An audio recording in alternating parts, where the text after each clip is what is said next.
Hello and welcome to the Claret and Blue podcast post-match reaction. I'm your host, Dan Rolinson, joined by Matthew Kendrick. This podcast is sponsored by NordVPN, and for a delectable discount code, I think I've used that recently, you can scroll down to the description, where's my camera, down there, and get a discount off the 2-year plan. I will say, Matt, before I ask you how you are, because we just had a bit of a preamble getting set up, I know you're okay.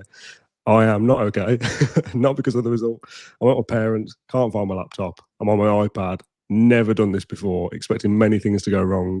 My microphone is blue, which I think means good and is working, but this is very, very unusual. So fingers crossed I've managed to cobble together some kind of podcast here. How are you? Things okay? Yeah, did your thumb just appear on the screen then in some kind of emoji form when you put your thumb up? I don't know, did it? Oh yeah, the iPad, it does weird things like that. Okay, I won't do that ever again. Yeah, Dan, you're technical shambles, mate. To be honest, I was tempted to chant "sacked in the morning" at you, but I can see that you're under stress. But we've made it. We're here. You said we'd be on at 7, I think, and it's 5:02. So just chill, just relax, relax. Setbacks happen in life. We know that. Yeah, it's about as shambolic as Villa's defending in the 96th minute, is it not? We try and do these semi-chronologically, usually, when I've got some more time to actually think and prep an episode, which is much easier to do for an away game. I tend to make notes in an away game. I don't do that at Villa Park, I feel like that'd be weird. And I've literally just got back, had something to eat and came on, so I've not given it much thought in terms of what we're going to talk about. I think it makes sense to get the kind of elephant out of the room first of all and do the moans first and the kind of, oh God, mopey kind of ness first. And then we'll think of some positives and some reasons for, what's the word, like perspective, I suppose, in the second half of the show. We'll try and keep the moans to a minimum because look, Villa, let's start with some perspective. Haven't lost many games. They've lost one game in all competitions so far. We've actually moved up to third with other results. You know, we're doing well in the Champions League, doing well in the Premier League, etc., etc. But I saw a great tweet just before we started. Somebody said something like, "We're doing well. Like, let's all calm down." And the reply was something like, "We could have won every single game, but I'm still going to be annoyed about a 96-minute equaliser at home." And that is kind of how I feel, to be honest. Yeah, I think that's fair enough. It's a wounder, isn't it? You know, we thought we'd done enough. It was a scrappy game, and we got a scrappy goal. And you're like, okay, well, this is Unai Emery's Aston Villa. We find ways to win football matches, and it just all seemed so very avoidable. The free kick that we gave away seemed avoidable. It was sod's law that Barkley went from kind of hero to villain, I suppose, by making that rash tackle. And then, you know, it's like the parting of the Red Sea, the amount of space he's had. I think it's between Matty Cash and John Duran to get that header in, and then it's nestled in perfectly. You're just thinking, oh, come on. This is not new Aston Villa. This is old Aston Villa. But, you know, they're only human, aren't they? You probably putting a brave face on it. Sometimes we probably need some reminders that football a little bit, yeah, doesn't go our way. It just doesn't work like that. You know, Bournemouth beat Arsenal last week, so they're obviously a decent club. It's a massive cliche, but if you give any Premier League team a chance, they'll punish you. It just feels so blooming flat, doesn't it? But we know that we'll bounce back, and next time out we'll hopefully be celebrating a Villa win. So I agree. The pain of the last minute equaliser, that's never going to go away, no matter how good we are and how much we say, well, look how our season's gone so far. But we've got an opportunity to bounce back Wednesday and Sunday. Yeah, of course. And we, again, I say, what are the perspective at the end? I'd love to be able to say perspective, to be honest. I've struggled with it twice already. If we'd have had a point at Fulham and beaten Bournemouth, we'd have probably gone, well, pretty good. 4 points is the same outcome. You've drawn away, you've won at home. The fact we've done it the reverse way around, yes, the Fulham game comes first, so you kind of think, well, if we can do that, we can beat Bournemouth as well. So it does feel disappointing in that sense. But overall, we're kind of probably where we expected to be. It just now feels like if you look at games in kind of little clusters, I now feel like we have to go to Spurs and probably win to keep track of momentum of where we want to be. Whereas a point would probably be a decent result, but I feel like if we'd have won today, a point would have been absolutely fine away from home next week. But now I feel like we have to win. One of our favourite commenters, always on the live streams, is from Hugh G. Rection. That is Hugh G. Rection, who says, oh, it's gone now, I've lost it. Oh, but it's something like the last minute winner feels so bad. the losing in the last minute feels so bad, and then corrected themselves, say, "Oh, we drew," and it has that sense, doesn't it? Of like, it does feel like a defeat when you're on the side of that. If we'd have come back in the last minute, as we did at Bournemouth away last year, feels great. It feels like really jubilant, really happy, a great point on the road. When it's the other way around, it really does feel like a defeat, and that's also a cliche, but it is true. Yeah, just on the topic of Hugh G. Rection, did anybody else going into the Trinity today get the really kind of grabby steward again? No, I'm also Trinity. I literally just got a pat on the thighs, which we'll take it. I got checked in places that I didn't know I got places, to be honest. But my son said to me, he said, he should have been on duty the day that the cabbage was smuggled in, because you'd have never got it in that day. You'd probably still be fondling it, that fella. Maybe you could be man marking in the last minute, maybe. Well, yeah, get him in there, yeah. He was proper handsy. Probably the highlight of the day. What were we talking about? Yeah, last minute goals are just a real sucker punch, aren't they? A real kick in the nuts. But having said that, Dan, it wasn't even as if we didn't create chances. We probably could have scored 5, and their goalies just had the game of his life. And I don't think he claims the credit for the winning goal, but maybe the fact that he came up for the corner, for the free kick as well. Maybe that created a little bit of confusion, or a little bit of overload, or whatever it was. He's pulled off some cracking saves today, and you got the sense when he was making those saves and flying across his goal that, oh God, is it going to be one of them days? And ultimately it was. I think that was the buzzword, or the buzz phrase of the little area around us before we even scored. Is it going to be one of those days? And it ultimately it was in the end in a different way. It just felt like it was maybe going to peter out to be 0-0. That Villa are creating chances but just can't bloody score, and that's really irritating. Or it's going to be one of those days where we play really well and lose.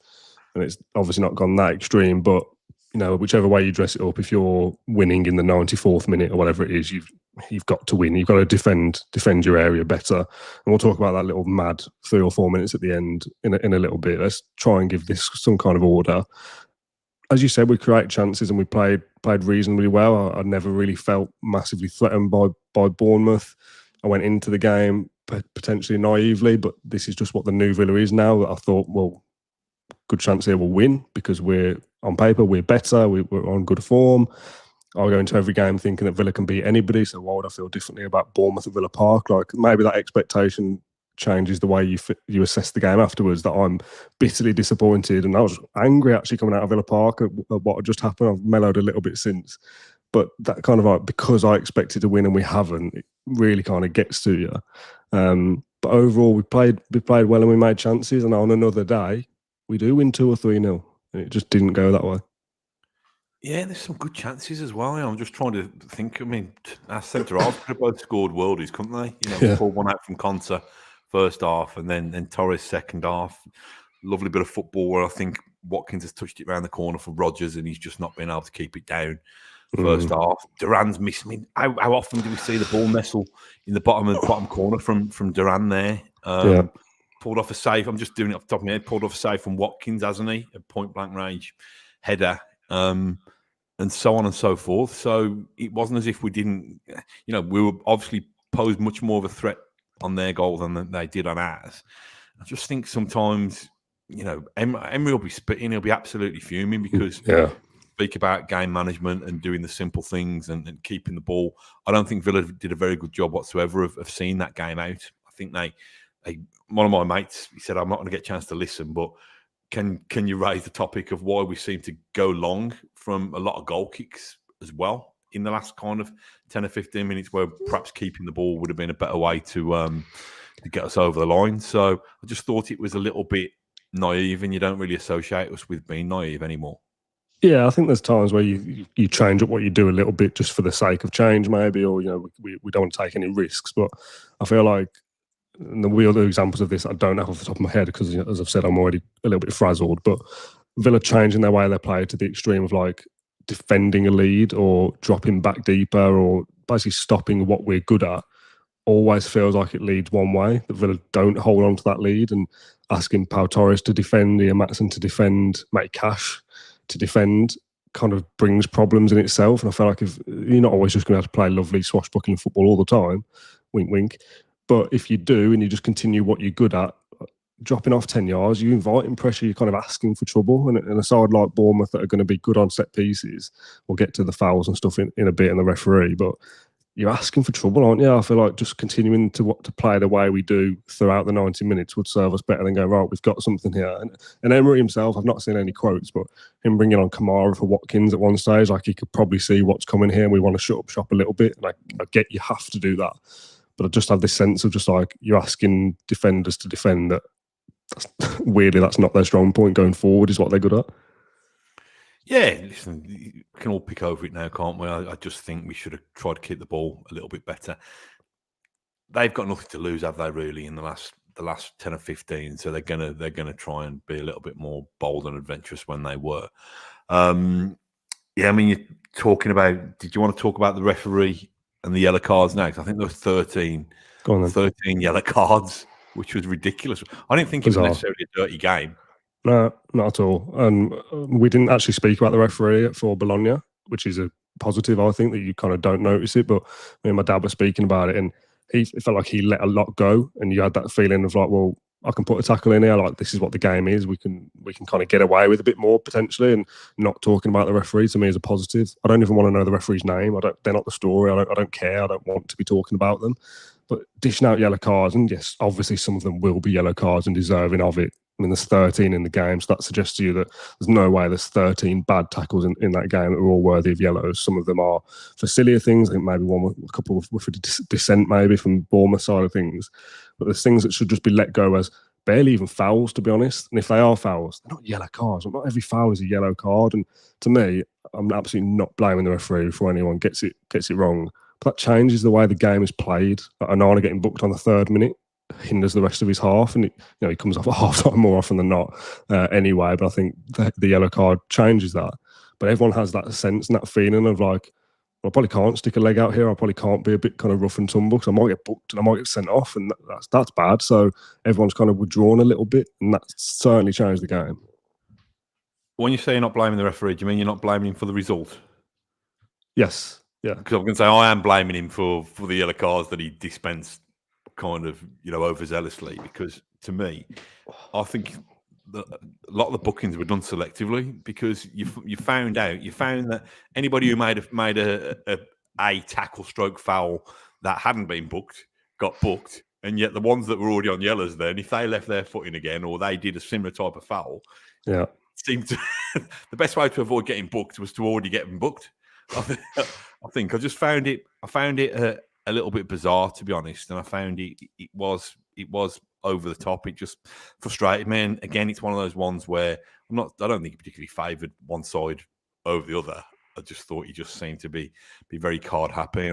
Again, like you say, you want a referee who just glides through the game unnoticed, pretty much. But I just thought he wanted to be centre of attention too much. So, listen, it's a subplot, it's a sideshow. Really, ultimately, doesn't matter. Might matter when all those bookings are clocked up and the odd suspension drops, and you think, well, could have done without that player being booked in that game when it was a harsh booking. But what did you think about the? Well, should we go back and talk about the Villa goal? Because that involves doesn't it? Before we get into those, I was going to say as another side point, the number of cards you need for suspension should probably change. That should probably be a rule change. Like 5 is so few with how many yellow cards are dished out these days for silly things like dissent or delaying the restart or whatever, and then stopping my hand. That it probably should be 10 for the first one and then 15 for the second rather than 5 and 10. But again, that is a side point. There's 3 officiating decisions that we could probably talk about, and I've not seen all of them back, so maybe we can't talk about all of them. That's the McGinn goal, the Cash non-penalty, and the Leon Bailey non-handball, I think are the standout 3. We'll do them in that order. The McGinn goal, I've only seen it in the stadium. With they showed it up on screen for like a split second and then flashed up like the VAR holding screen of like the still of the ball over the line. Show it. If it's there, show it. Have you seen it back since? Are you definitive on it was definitely out of play? I've seen an image. I saw an image on the highlights where they've taken a screenshot of it and a still image. I think it was out of play. I think the image that I've seen, you can see a tiny little bit of green between the ball and the line. So they seemed to stop, didn't they? Conza didn't know whether he should pass it to McGinn, and McGinn just stuck it away, just being professional, just in case. I'd got the sense when it was checked, I thought this is too good to be true. I think it's going to be chalked off. Another one of those. As well, sadly. Say again. It's a good finish, sadly, as well. Yeah, it was a good finish. A great move as well. I mean, Tielemans, I think, has slotted it into Rodgers. I think lovely little slide rule pass, and then Rodgers just slightly overhit the ball across the 6-yard box for Watkins. But it's one of those ones that it's taken a massive delay again, and surely that should be a fairly simple one. Was it in or was it out? Shake it all about. Exactly. Yeah, I don't know. It's an evil thought from mine, but the linesman then. We're saying the linesman's got it wrong. I think the referee should go over and tell him off and say, you've got that wrong. Do you know what I mean? It's in the olden days, it would counted as a goal, wouldn't it? But I'm not that. Obviously, I would love it to have stood because Villa probably would have won the game, but I'm not that bothered about things like that because it is definitive. It's either in or it's out, and if it's correctly out, it should be correctly ruled out. I'm fine with that. The thing of being in the stadium and you don't know what's going on and that taking much longer than you think, it's like if it takes 5 minutes or however long it was to work it out, is it definitively in or out, or are they kind of just going, well, we don't know, so let's try and get down to the smallest pixel ever? And at that stage, do you just go with the on-pitch decision, which obviously benefits Villa? So yes, let's please go with that. Like I said, I've not seen it back, so if it's more clear cut than that, then I apologise and I'll just go, yeah, fine. If it's out, it's out. I'm not bothered. But yeah, just the process is strange. The question we came out of with was it before half time? Wasn't it? I think it was in the first half. What, the disallowed goal? Yeah. Yeah, because it was down there. Well, sometimes we switch ends, so that doesn't mean anything. The question we came at half time with was, if we can have goal line technology for the goal line, it's the same line, so can't we have it for like down the byline as well? Because then the referee goes, well, that went out of play before, like when a corner goes out, or for things like this. And 99 times out of 100, you're never going to need it, and it's always going to buzz when it's gone miles out and into the whole end for a corner or whatever. But for these odd occasions, can we not get that type of technology to see these things? Surely that's doable. You think so, wouldn't you? I mean, like I say, I think we probably don't need to bang on about kind of goal line decisions going against us because we're only in the Premier League in the first place because of one going for us, obviously. Yeah, listen, I'd have been more bothered if we hadn't then gone and taken the lead, but we did. So yeah, I suppose. Yeah, okay. The other two decisions I mentioned, Matty Cash first of all, and the penalty that wasn't. Obviously, you've seen highlights, so you've seen that back. But in real time, what did you think? I've not seen that one back, actually. They didn't include it in the little kind of package of highlights I've seen on YouTube. I thought it looked like a penalty. Me too. First glance, whether that's me, with Matty Cash's legacy issues of giving away penalties, maybe that's me being harsh on him, but I thought it looked like a pen. And I thought they were going to overturn that one when he's gone and going to be booked in for simulation. I don't know whether anybody else has seen it back or has seen video footage of it, but it looked like a pen. I thought we'd swerve one at that stage. Yeah, Bournemouth didn't protest it massively. And Matty Cash looked very sheepish walking back towards the touchline. That he was kind of like, I haven't, but he kind of felt. Where does sheepish come from? I don't know. A sheepish known for being like coy and not coy as in the fish, coy as in like shy and. Is that a thing? I mean, coy is fishish, isn't it, if anything? Well, exactly, yeah. I don't know.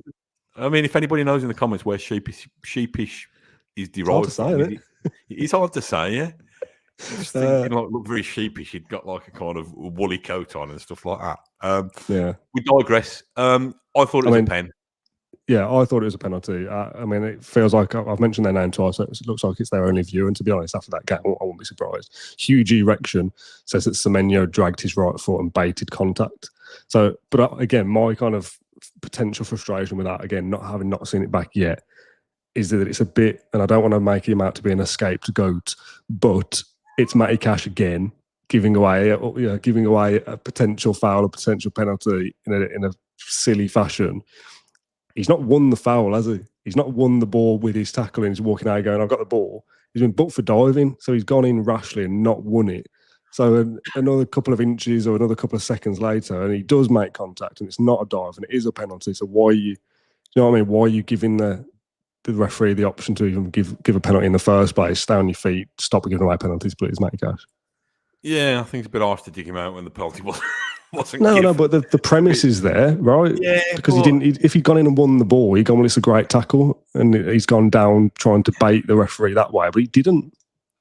I think we end up kind of taking tackling out of the game, though, don't we? If we say that he shouldn't attempt to win, he clearly thought he needed to make a challenge to win the ball. So, what does he do? Does he just stand idly by and let the fella canter through? I don't know. I think we've been harsh enough on Cash in the past that if the penalty had been given, we could have had this discussion, but it wasn't. Okay, yeah, fair enough. One that was, I assume, if the Cash one wasn't in your highlights package, the Leon Bailey handball wouldn't have been either. Again, actually, at the time, it was. Why is that in there? Surely that's much of a lesser one than the Cash. Unless I wasn't paying attention and I missed some of it. That would have been very harsh to give, wouldn't it? Yeah, in real time, I didn't really see it. I wasn't paying much attention. Obviously, I don't know what I was doing.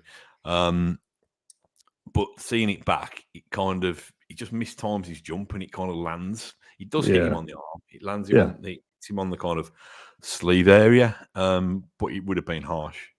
You could, for the guys around us, you could see it that it was handball, and it was a little bit of that like, well, it's hit his arm in the box. Like, this will be given. They'll just look at it and it's harsh, but they'll give it, and that's the fear that we all had. So again, the fact that it wasn't surprised me. And as much as we can talk about the fine margins for the goal and whatever else with the referee, I felt like the Cash one in another world could have been given, and the handball could have been given if they want to be really strict about it. So the fact that neither were feels like we've got away with one in a sense. But I also feel that like the Bailey one, if that's given, I'd have been outraged. Like, that would have been so unfair, so harsh. Well, you're right. So perhaps we shouldn't be. It is 2 points dropped, but we need to be balanced and say, well, actually, perhaps we've got lucky a couple of occasions. The thing that frustrated me was I think it was 13 minutes after the goal was disallowed, the explanation came on the scoreboard. 13 minutes. I mean, those explanations are so pointless anyway. It's just like, obviously I don't have it in front of me. I think the one of them was just like, the decision in the Villa game was looked at and decided not to be given. So, well, that's not an explanation, isn't it? You just told me what happened. I've seen it. I saw that 15 minutes ago. I wish those little explanations were, we didn't decide to give it because this happened or some actual context to it. So just say, oh, we looked at it and didn't give it. Well, thank you for that. We knew that anyway. So waste of time that Premier League Twitter account is. Well, and Howard Webb. It's the delay for me, because it's like me my wife kind of bollocking me because I'll come back late from the pub at like 2 a.m. or whatever. And she says, why were you back so late? And I'll, just say nothing. 3 weeks later, I'll say, oh, sorry, you know what I mean? I fell over down the alley or whatever. Is this a true story? I'll tell you in 3 weeks' time, mate. I'm not explaining myself now. But by then, hopefully, life's moved on and everything's fine. So if you're going to tell us in the time, and like you say, tell us clearly, rather than just try and pay lip service by just a bland statement long after it should have been released, saying nothing. I just find the whole thing pathetic, really. Yeah, agreed. Okay, that's enough moaning, I think. Actually, no, it isn't. We haven't even talked about the goal yet. Oh, God.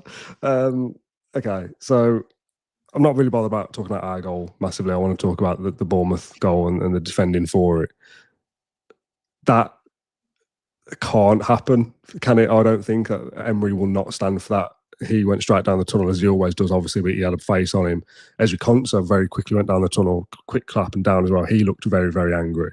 To give away free kicks in that position, where in real-time play, or whatever you call it, open play, the guys are going nowhere. They're running down the touchline into nothingness. They've got a couple of guys around them. It's you shepherd it out for a throw-in, you nudge them off the ball, whatever, but you don't give them that opportunity to put a free ball into the box.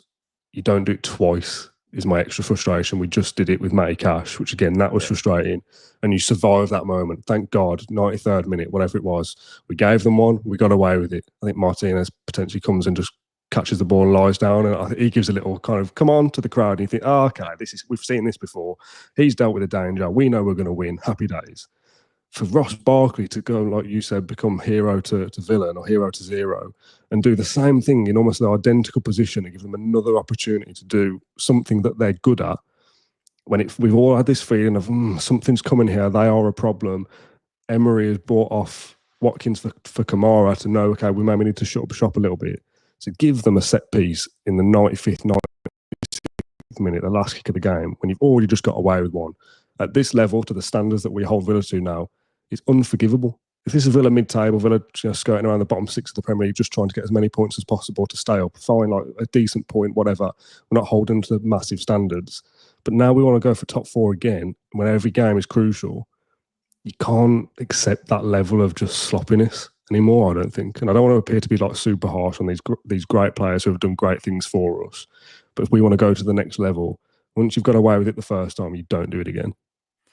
It's kind of double whammy as well. So not only has one of our most experienced players committed the foul, but once you've done that, defend the set piece. Yeah. Defend the set piece. So, it was silly giving the foul away. And I don't know whether I'd prefer you to watch this back yourself if you've not seen it, but it looks to me like Duran. So they've got the leap at the front post, and I think from Bournemouth's point of view, it was a great goal. It was a great delivery and a great header, and nestled right in the corner. Looks like Duran's pointing at, when the goal's gone in, he's pointing at Cash to say it was his man. Nothing to do with me. It was his man. And that might have been the case, but between the two of them, they should have dealt with that danger. Like I said, there'll be lots of times when both of those players do great things, and we'll celebrate them, which we have done, and I'm sure we'll continue to do. But it was just, like you said, the elite levels, the standards that we set ourselves now, those are basics. You just don't concede the free kick, and you make sure that you're tight can be with the last. Well, it literally was, wasn't it? Or maybe the penultimate touch of the game. So I think we got a chance to kick off, then the whistle went. It's frustrating, but I know this Villa team will pick up points and win a game we don't expect them to win. And then the 2 points we dropped today will become, a long forgotten afterthought, I think. Yeah, no season is going to be defined by game week 9. Villa could win the next 3 in a row and everyone's really buoyant and happy, and that's absolutely amazing, obviously. But it just feels that extra level of frustration that you're winning so late on, you have to win. How many times do you see a Liverpool or a Man City or an Arsenal or a Man United of 15 years ago just see out the win? Even if it's a 1-0 and it all looks a bit crap and tight and cagey, whatever, they get the job done, and that's that, because they just win, and they just do. And largely, that is Villa as well. More often than not, we would win in that position. Maybe we get the second goal and it's comfortable and we're all happy. And on this occasion that we don't. And because it doesn't happen very often these days, it probably stings all the more, doesn't it? Because we're not used to this anymore. And I would have so loved to have come on this evening and been like, it felt like it was going to be one of those days, but Villa just ground out the 1-0. Really good after the Champions League midweek. We finally kind of got rid of that hoodoo that we can't win after the Champions League, because we've got a nice game against Bournemouth, who are a good side. But that last kind of, 3 or 4 minutes of madness really has cost that. Which is, it's just a shame. It's a shame. Yeah. I don't know what else to say about it. Tell you what I did want to talk about, and it's a common theme on this show. Prize Where It Lies. Yeah, should we do some positives and some perspective? Were you around for Prize Where It Lies? Were you there? Not popping for a wee or anything? An enjoyable romp, I'd describe it as. Yeah, it was. Now, the one thing I want to pick up on first of all is these contestants are getting smaller, aren't they? They're getting smaller and weaker. Bless them. They're like it's like asking a hamster to kick a medicine ball towards the halfway line, isn't it? They're getting. And did you see that the Prize Where It Lies grid thing has now got a tear in it? Has it? Yeah, they had to do like a comb over in the first half to cover it up. But Super John Duran, what a hero!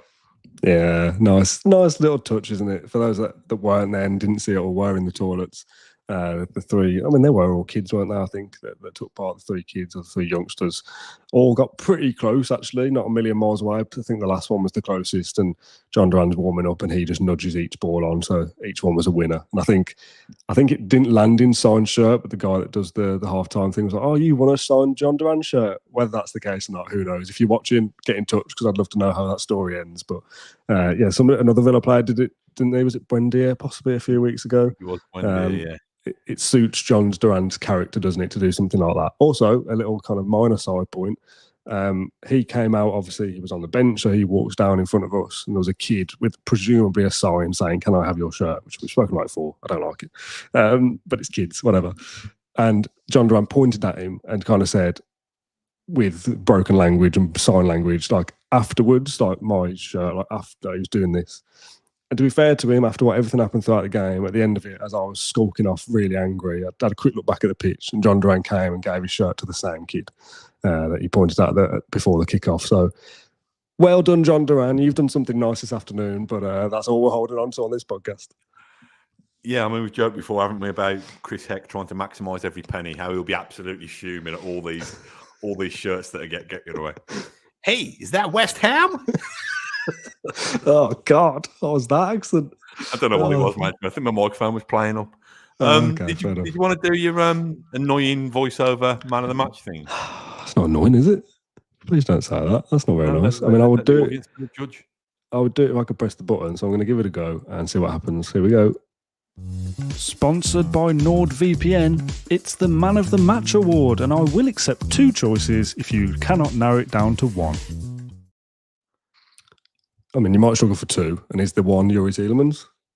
Well, I've just looked at that guy. I didn't see the graphic last time. It does look very good. Looks like a very spangly press conference environment. So yeah, good work. That's your graphic sorted. Just the voiceover next. You can do it if you want. You're all right, mate. You're all right. There's only so many references to Ken McNord you can get into an advert. What was I going to say? I don't even know. You go first, and then I'll just agree or disagree. Well, I was hoping just to swerve this, to be honest. I don't think there was a standout, even though we did play well. I thought Torres was pretty good. I thought, despite a few kind of murmurings around us when he went off, I thought Rodgers was okay, to be honest. Not man of the match level, but it was a bit like now, and he's not been his usual self today, which is fair. I still thought he had his moments of goodness. Tielemans is always a shout for man of the match. I think he plays well. I thought McGinn was all right. I don't know. I feel like players probably played better than I felt they did because of the way the game ended. I think that probably scars it all, to be honest, because we were pretty good throughout, just for the most part. The final ball wasn't there, or the shot wasn't of the right strength or whatever. I don't know what I'm talking about. Do you know what I mean? Like Ramsey ballooning it over the bar, Rodgers not quite getting it right. It's always the end product that's not quite right. But for the most part, I thought we were good enough to win the game anyway. Yeah, I'll go for the double T's. Torres and Tielemans, to be honest. I thought they were. I mean, you get a standard level of performance out of them most weeks, don't you? Probably 7 or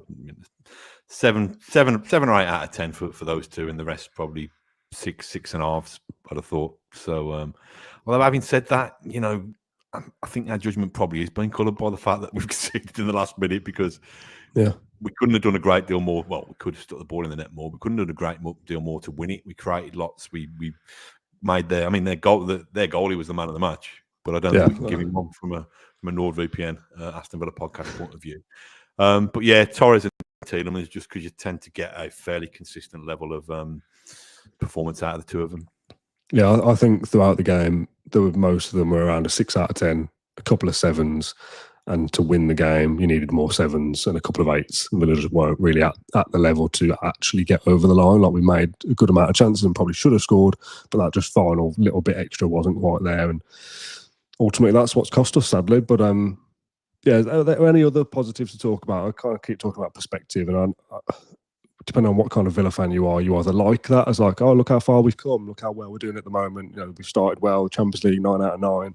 We're actually up to 3rd with that result, which feels weird to go up a place when you've had this like result that feels like a bad negative thing. Liverpool play Arsenal tomorrow. If that's a draw, you know, we've not lost any ground there. There was another result as well that interested me. Newcastle, Chelsea play each other as well. So, you know, depending on how that goes, maybe Villa haven't lost any ground this weekend.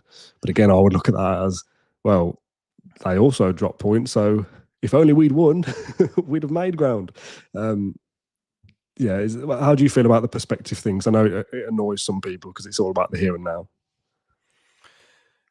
Yeah, I don't know. The fact is that we've got another game really quick. Play three games in a week. at Villa Park, so I know it's going to be a different vibe, and I should imagine there'll be quite a few changes on Wednesday night. But I've said it before, Dan, that any setbacks we have tend to be limited to within that game. We don't tend to carry over in terms of kind of hangovers or feeling sorry for ourselves. So perspective is that I expect us to beat Crystal Palace in the week. Is it Spurs away next weekend? It is, isn't it? Yeah, Sunday. Go there and not lose that game, be very competitive, and have a strong chance of winning it. So, we've said before, haven't we, that sometimes the defence, as good as we've got kind of ball-playing defenders and that kind of thing, sometimes we think that they could be a little bit more dominant. But we've potentially got our leader back fit as well. I thought he might have given Tyrone Mings 10 minutes today, to be honest. But, he's got options. So if he's not happy with Cash's performance or whatever, then he's got the option next weekend of Ezri Konsa moving back across. I thought Carlos was a little bit unlucky. Carlos and Matson, we both said how well they played in the week. Yeah. They probably both had a stab at keeping their shirts today. But it's Unai Emery's Aston Villa, so we're allowed to sulk tonight. We're allowed to be miserable tonight and, cry into our curries and into our beer and stuff like that. But we're back again pretty soon, won't we? So, yeah, and if Villa bounce back with a result next week at Spurs, very quickly games are forgotten, aren't they? Because it's all, as I say, it's all about the here and now. And then you'd be looking, maybe we can go to Liverpool, and we've got Brugge in midweek and then a break again, which is annoying. But if Villa can go into some kind of momentum, everything is pretty soon forgotten. I'm done. Are you?